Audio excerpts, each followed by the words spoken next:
नाशिकच्या आशिकाचा direct व्हीएसआर company सोबत पण संबंध आहे।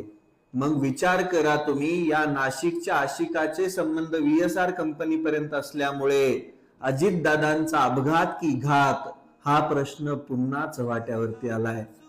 अजितदादा जाण्याच्या आधी अजितदादांच्या बंगल्याबाहेर 3 वेळा जादूटोण्याचा प्रकार झाला होता।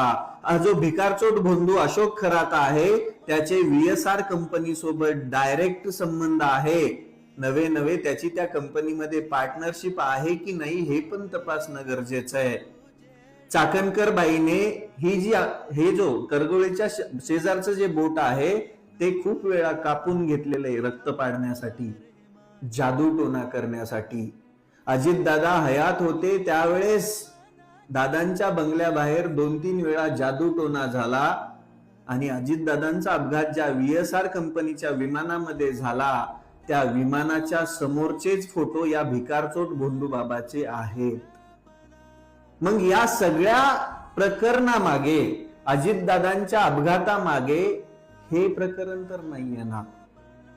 असूही शकतं, कारण की राजकारण आहे हे। या राजकारणामध्ये कोण कुणाचा आणि कधी काटा काढेल हे सांगता येत नाही। पण यावरून तर स्पष्ट होतंय, जेव्हापासून हे प्रकरण बाहेर आलंय तेव्हापासून राष्ट्रवादी काँग्रेसचे जे काही वरचे नेते आहेत, चटकरे झाले, चटेल झाले, हे या भोंदू बद्दल प्रश्न विचारला की चिडतायत। चाकणकर बाईंबद्दल विचारल्यावर तर चटकरे पळूनच गेले, डायरेक्ट पत्रकारावरती चिडले। मग याचे हे जे हितसंबंध आहेत हे अजितदादांच्या घातापर्यंत तर पोहोचले नाहीत ना, याची चौकशी पण करणं गरजेचं आहे।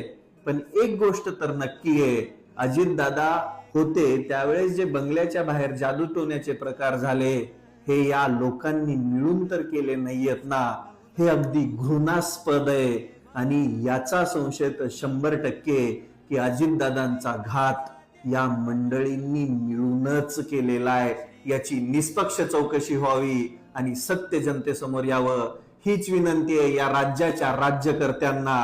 कारण की आज रोजी या महाराष्ट्राचं राजकारण या राजकीय मंडळींनी नासवलंय आणि हे एवढ्या प्रमाणात नासवलंय की असले किळसवाने आणि घृणास्पद प्रकार समोर येत आहेत। सत्य लवकर जनतेला समजू दे आणि अजितदादांचा घात झालाय की अपघात हे एकदा या महाराष्ट्राच्या जनतेला कळू दे, एवढीच अपेक्षा।